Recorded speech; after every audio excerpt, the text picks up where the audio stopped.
Officials and Commissioner Liaison reports. Thank you. We are going to start off with our County Assessor today, Steve Schleiker.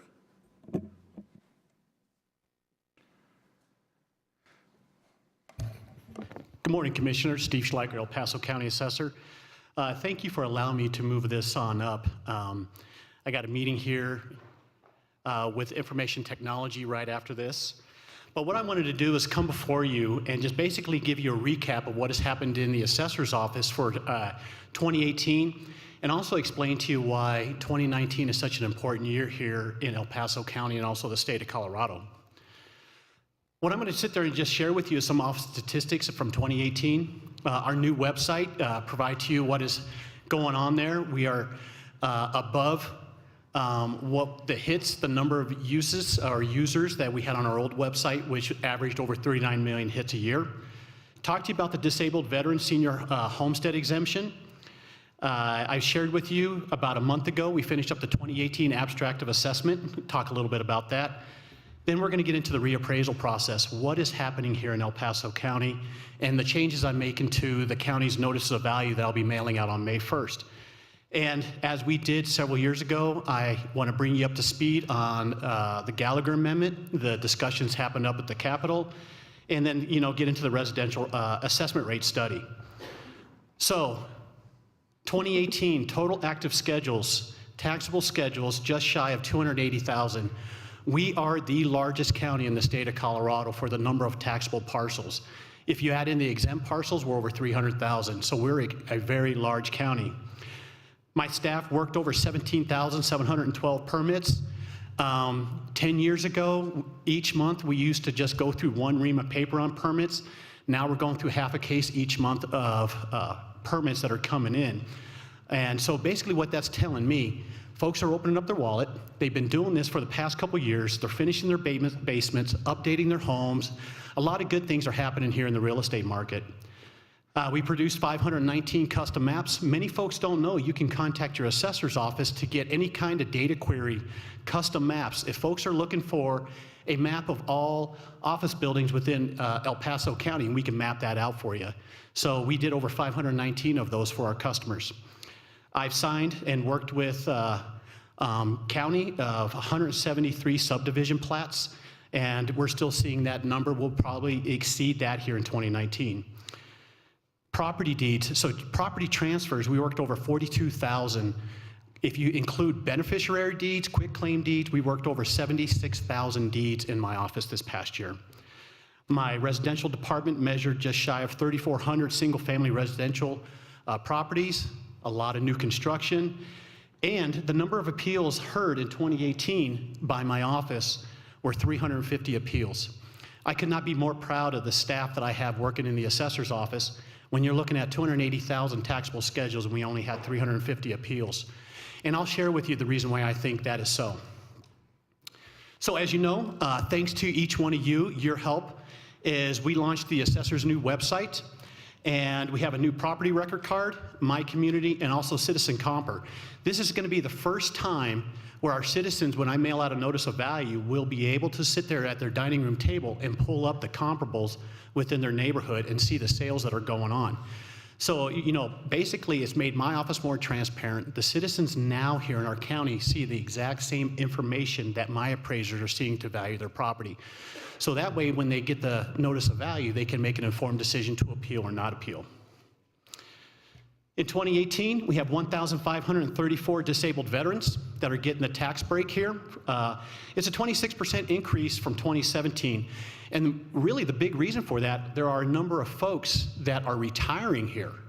They're moving in, and they want to retire into our community, great place to live. And they've been deemed 100% disabled through the VA, and they qualify for the program.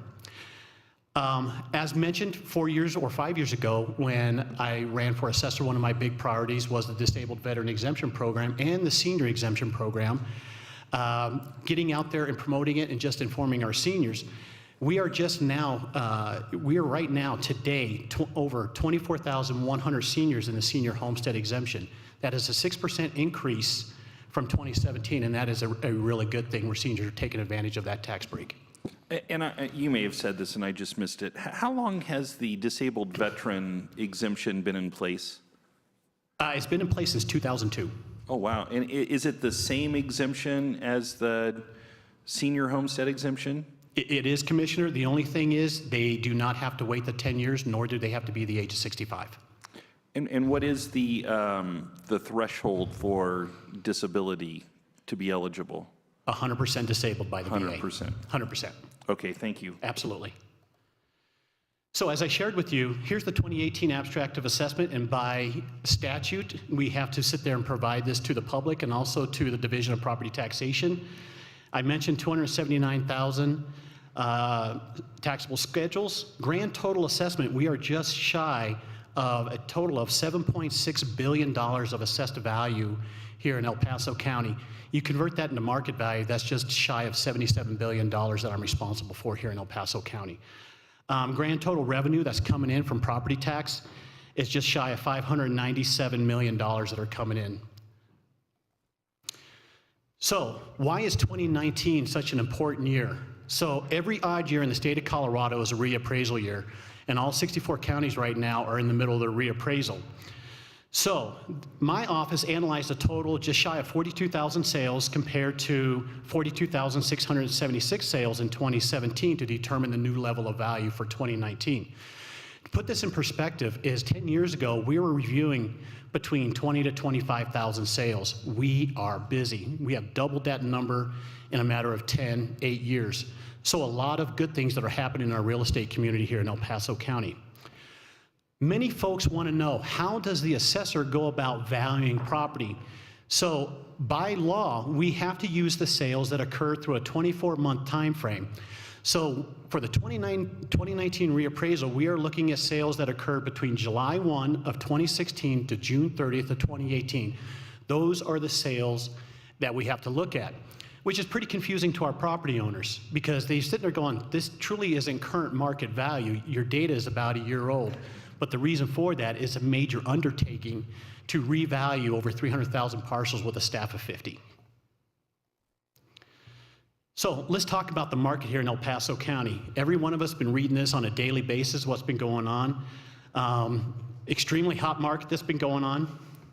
Colorado Springs has been ranking in the top 10 in the nation's hottest housing markets. Some of our local media, they consistently are out there just sharing, what is happening here from the News 13, KOAA, Gazette Telegraph, but all of them are just, sharing that we are in one very hot market here in El Paso County. Pulling some statistics from the Pikes Peak Association of Realtors, if you're looking at data from January of 17 to June of 18, there's been an 18% median increase, just, in single-family residential and patio. Let's talk a little bit about notices of value, what I'm sending out. As mentioned, I'll be mailing out the notice of value on May 1st. Notices will be mailed to all property owners with the exception of government-exempt property. I don't feel it's necessary to waste taxpayer dollars of mailing out to government-exempt properties when they don't pay taxes on that. So, I basically save the taxpayers those postage monies. The notice will contain the prior actual value, the current actual value, and also the net change. I'm also providing current year tax amounts along with an estimate of the probable 2019 tax amounts payable in 2020. Let's face it, if the assessor is sitting there saying my value is going up 15%, hey, that's great. I just want to know what the bottom line is. What are my estimated taxes going to be? So I'll be including the estimated tax table on the notice of value. Please keep in mind that the 2019 payable and 2020 tax amounts cannot be determined until levy rates are submitted to my office by all of our taxing entities December 2019. So they are estimated at that time. If a property owner believes my office has incorrectly appraised a property, they don't agree with me, my wife doesn't a lot of times, they can always contact our office and request a review. As mentioned, we have everything online. They no longer have to come to the office or call my office or anything like that. Everything is done either now through Citizen Comper, online appeals, and also putting the online tax estimator out there for our citizens. In addition, the notices will also state the applicable rate of assessment. The residential rate is proposed to be 6.95% and 29% for commercial and vacant land for tax years 2019 and 2020. And here's just basically an image of what the notice of value will look like, where the property information will be on page 1, the estimated tax table will be right below the property information, and all the appeal, how to go about appealing your property value, is on the backside. Please keep in mind is you cannot appeal your taxes, you're appealing the value to the property. So let's talk a little bit about the Gallagher Amendment. I was here 2 years ago talking about it, where the residential assessment rate dropped from 7.96% down to 7.2%. Just to give a little history here, in 1982, the assessment rate for both residential and non-residential property was 30%. It was large. In 1982, the state of Colorado was going through a little tax revolt. Folks were actually walking away from homes because they could not pay their taxes. Senator Dennis Gallagher came up with the Gallagher Amendment that basically said it was really a 45-55 split. 45% of the property taxes paid in are paid in by single-family residential property owners. 55% are paid in by non-residential, which is your commercial vacant landowners. The floating rate, the one that is studied each and every year, is your residential rate. So that's where they study all 64 county assessors' data, and they make a determination to get to that 45%, and that's what dictates the residential assessment rate. So this rate is adjusted during years of reappraisal, which is odd years as mentioned, and as you can see from 1983 to 2019, the reduction we've seen in this assessment rate. This is a hot topic right now up in Denver. The 2019 and 2020 projected residential assessment rate, 6.95%, is a 3.5% reduction from 7.2%. This new rate is based largely on estimated 2019 residential values throughout the state of Colorado. We're still seeing a very hot residential market up and down the Front Range. So this decrease, estimated to drop from 7.2 to 6.95, would be the second decrease over the past 4 years, and could possibly decrease the amount of local property tax revenues for school districts and other municipalities. So for example, I put a little table together here for you guys to show you how this would impact. Just using a $300,000 home and just going with the 7.2% assessment rate, just changing that assessment rate, leaving everything constant, is they will be saving $56 in taxes. But let's go ahead and raise that value 15% due to the 2019 reappraisal. I raised that property from $300,000 to $345,000. The taxes go from $1,620 to $1,863, but just the change in the assessment rate is those taxes would drop down to $1,798, which will also be a reduction of $64, just the change in the assessment rate. So what happens if the housing market, then, we have a bubble and it bursts, and, housing values drop significantly again, and the formula gets out of whack in that since property values have decreased, now they're not making up their 45% share of Gallagher. What happens then? What do we do? Well, Commissioner, very good question. This is where you got two constitutional amendments in the state of Colorado that are colliding with one another. And what it is when we went through the real estate crash in 2007 and 2011 during those reappraisal years, the residential assessment rate should have came up. In fact, it should have been up to about 9–10% based on the real estate market at that time, because here in El Paso County, we actually saw in some neighborhoods more foreclosures than we did arm's length transactions. So the rate should have came up. However, due to the Tabor Amendment, which is colliding with the Gallagher Amendment, that is considered a tax increase. And who in the world is going to vote for that? So it's at that time where it's been stuck at 7.96, but now with the hot market, that rate keeps going down, but it will not come back up because of the Tabor Amendment and considered a tax increase. And so to be clear, Tabor allows that tax rate to fall without a vote of the people, but it doesn't allow it to go back up without a vote of the people. That is correct. And so we're in a circumstance where over the last few years, that residential tax rate continues to fall, and effectively business real property ends up, I think they pay a little bit more than 4 times as much for that business real property tax as happens for residential. That's right? That is absolutely correct. So the assessment rate for non-residential is 29%. They pay the quadruple amount of taxes than single family.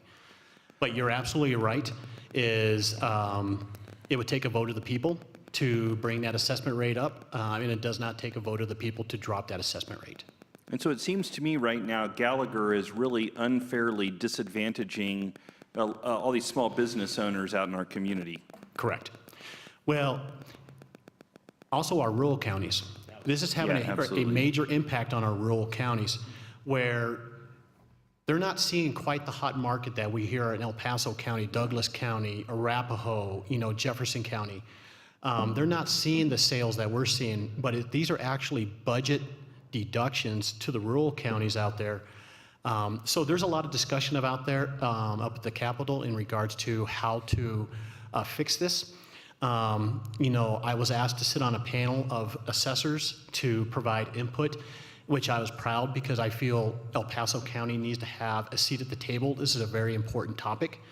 And so, there's a lot of things going on of how to correct this matter.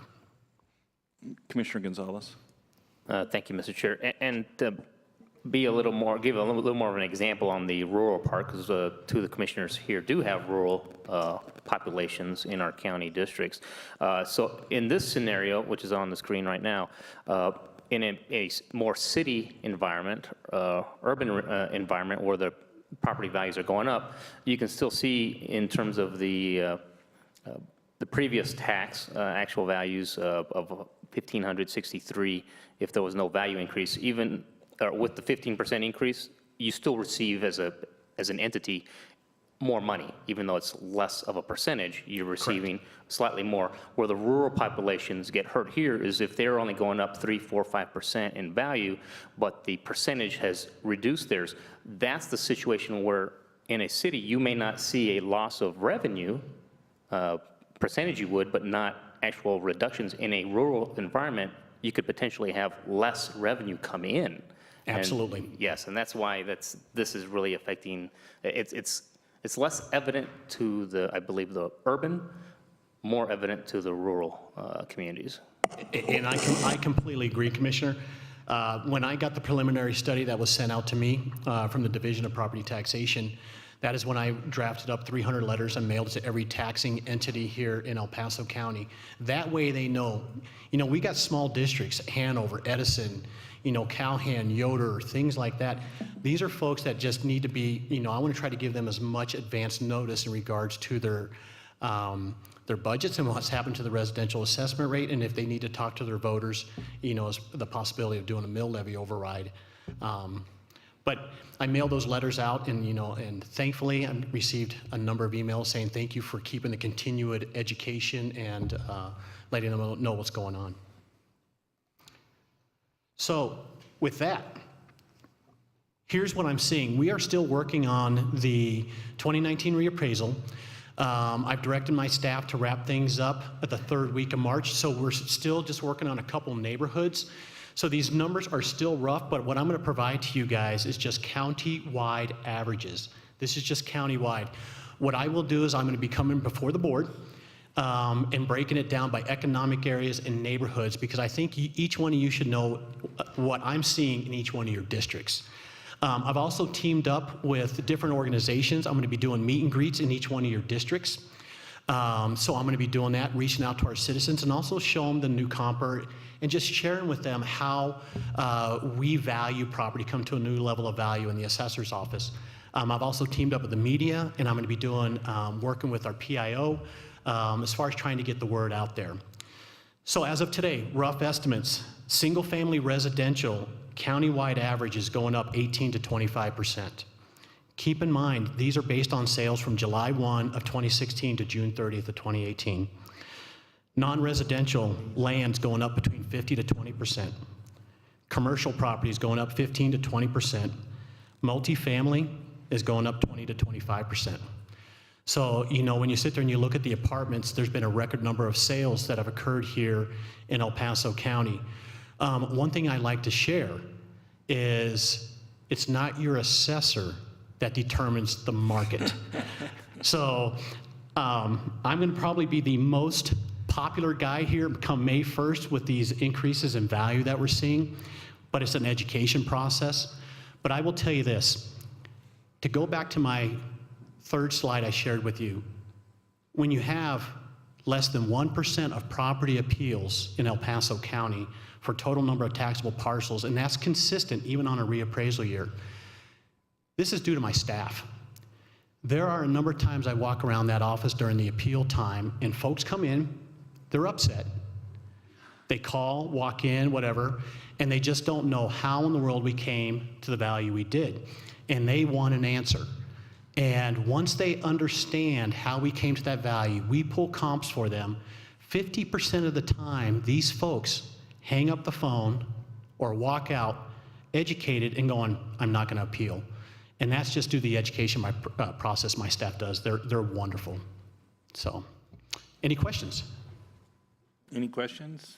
Well, thank you for this. You know, we get a lot of important information here, and none is more important than the stuff you bring us. So I can't tell you how much we appreciate you getting into the data and bringing that forward for us. Thanks, Commissioner. Have a great day, folks. All right, we'll continue on with elected official comments. Commissioner Bremer.